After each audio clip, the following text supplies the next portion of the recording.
Leero ku Lugonvu'S show. Twagamba reduced sexual sensitivity. Tutogera ku yokubiri swollen genitals or edema of the penis. Eyokusatu lower sperm count. Masturbation bita low sperm count. Kino ngenda kyogera tunudde mu camera.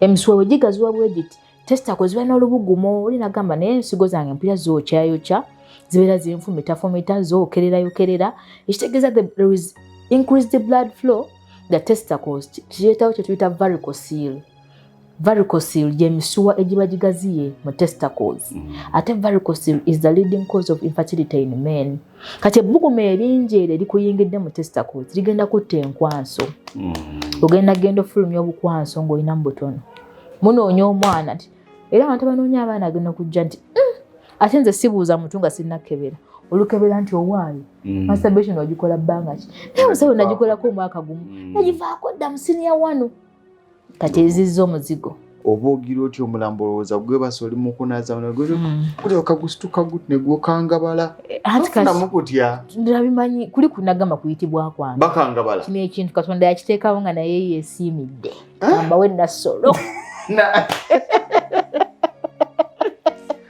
Lindirira